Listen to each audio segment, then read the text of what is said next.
सबसे आम डेवलपमेंट 26 यानी तरमीम। अब दोनों ऐवानों से तरमीम की मंजूरी के बाद सदर आसिफ अली जरदारी ने भी बिल पर दस्तखत कर दिए हैं। जिसके बाद आईनी तरमीम का गज़ट नोटिफिकेशन जो है वो जारी कर दिया गया है। दूसरी जानिब नए चीफ जस्टिस की तख्सीस की तकरीर के लिए 16 घंटे से भी कम वक्त रह गया है। 26वीं आईनी तरमीम के तहत नए चीफ जस्टिस की तकर्री मौजूदा चीफ जस्टिस की रिटायरमेंट से 3 रोज कबल होगी। इस लिहाज से नए CJ की तकर्री में 16 घंटे ही रह गए हैं, जिसके लिए आज खुसूसी पार्लिमानी कमेटी का इजलास होगा। खुसूसी पार्लिमानी कमेटी का इजलास आज शाम 4 बजे पार्लियामेंट हाउस में होगा।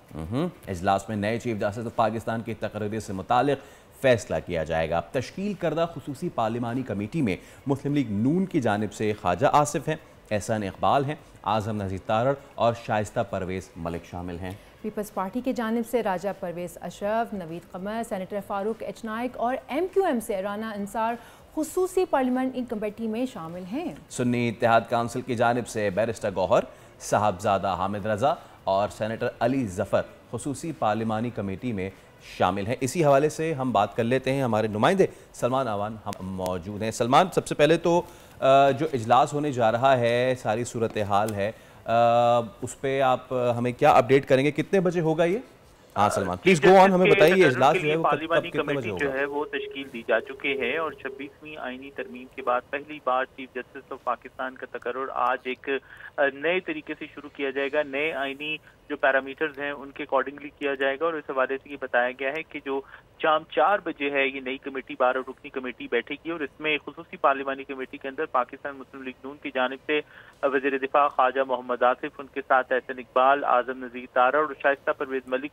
को शामिल किया गया है। पाकिस्तान पीपल्स पार्टी की जानिब से साबिक वज़ीर आज़म राजा परवेज़ अशरफ, नवीद कमर, सेनेटर फारूक एच नाइक और MQM की जानिब से राना अंसार जो है वो खुसूसी पार्लिमानी कमेटी में शामिल हैं। सुन्नी इत्तेहाद काउंसिल की जानिब से बैरिस्टर ठीक है सलमान, हम आपसे अपडेट्स लेते रहेंगे और देखना यह है कि आज शाम 4 बजे पार्लियामेंट हाउस है उसमें ये इजलास होगा। इसी हवाले से हम बात करेंगे सीनियर रहनुमा मुस्लिम लीग नून इकबाल ज़फ़र झकड़ा हमारे साथ मौजूद है। इकबाल साहब अस्सलाम वालेकुम, बहुत शुक्रिया आपके वक्त के लिए। इकबाल साहब बताइएगा कि आखिर तरामीम जो है मंजूर हो गई हैं, लेकिन अब यह है कि मुसव्वदे जो पेश हुआ था ये वही हुकूमती मुसव्वदा था जो पहले तैयार हुआ था, या फिर वो मुसव्वदा जो मौलाना फजल रहमान ने तैयार किया था, या फिर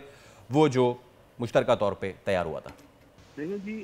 जो ओरिजिनल मुसव्वदा था यकीनन उसमें एक तमाम जमातों के साथ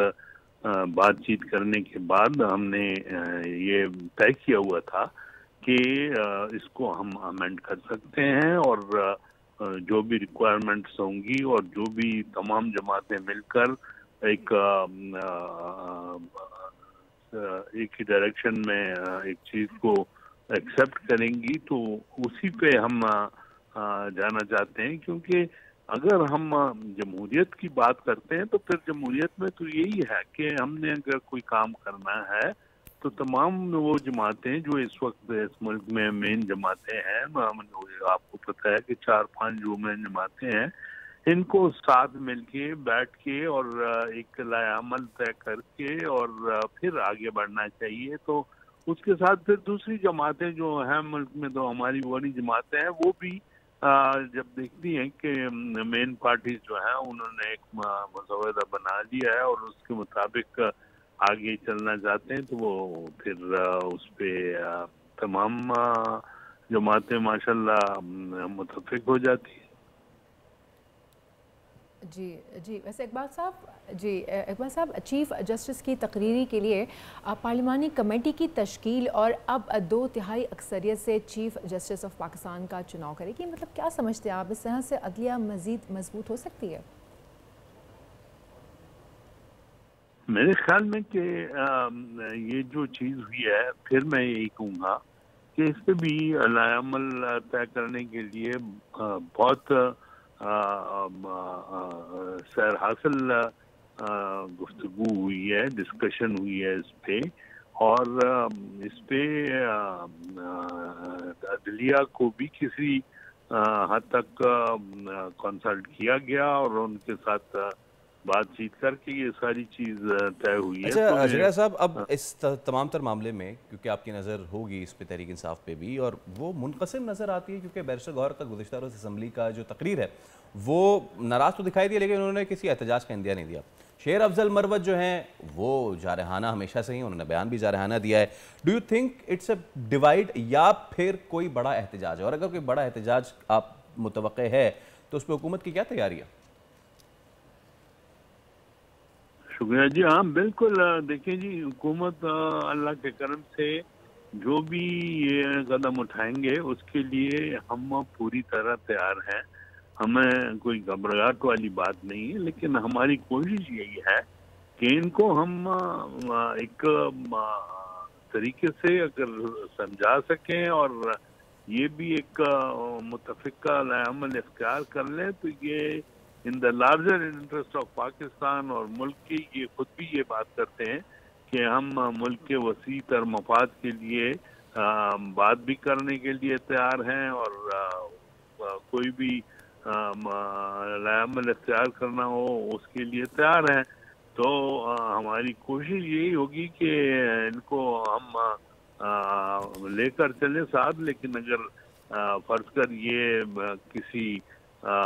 فردر اس پہ جانا چاہتے ہیں، جو باتیں ہو رہی ہیں کہ 27 کی بات 27 کی کر رہے ہیں کہ کچھ ہوگا، تو دیکھا جائے گا۔ وہ تو پہلے بھی آپ نے دیکھا کہ جو کچھ ہوا اس میں حکومت نے بڑی میں سمجھتا ہوں کہ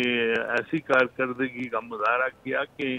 ان کو یہ موقع نہیں ملا کہ یہ کہہ سکے کہ ہمارے ساتھ کوئی ظلم ہوا ہے یا کوئی زیادتی ہوئی ہے۔ ٹھیک ہے، وہ تھوڑا بہت جو جلسے میں لوکیشن کے لحاظ سے کہ یہ یہاں سے اٹھا کے ہمیں باہر بھیج دیا گیا اور یہ کیا کر دیا گیا، اور جو ڈیسائیڈڈ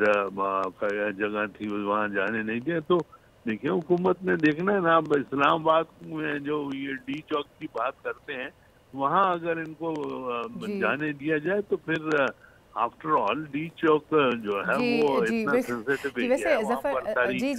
ظفر صاحب، ویسے جماعت اسلامی نے آئینی ترمیم پر سخت جملوں کا استعمال کیا اور آئینی ترمیم پر اعتراضات بھی اٹھائے ہیں، تو جماعت اسلامی کے موقف کو کیسا دیکھتے ہیں آپ؟ دیکھیں جی، ان کے بیان، ان کا اپنا ایک خلائی عمل ہے، ایک اپنی جماعت ہے، اور وہ جو بات کرتے ہیں اس پہ میں سمجھتا ہوں کہ میرا حق نہیں بنتا کہ ان کے بیانات پہ میں کوئی کنٹروورسی کریٹ کروں یا ان پہ کوئی اعتراض کروں یا ان کی بات کو غلط کہوں۔ ان کی اپنی جگہ جو موقف ہے وہ اچھا موقف ہے، جو بات وہ کر رہے ہیں اس وقت، اور عوامی اس کی کے لیے، عوام کے لیے بہتری کے لیے اگر وہ آواز اٹھا رہے ہیں تو ہم کبھی یہ نہیں کہیں گے کہ یہ کیوں اٹھا رہے ہیں۔ آل رائٹ، ٹھیک ہے، بہت شکریہ اقبال ظفر شکڑا صاحب، ہمارے ساتھ آپ موجود تھے۔ اور آئینی ترمیم بالآخر ہو تو گئی ہے لیکن ہم اس پہ اپوزیشن کا جو ریاکشن ہے وہ اب سامنے آ رہا ہے، لیٹس سی کہ وہ کس طریقے سے رسپونڈ کر دی۔ سبسکرائب کریں اور بیل دبائیں تاکہ کوئی خبر رہ نہ جائے۔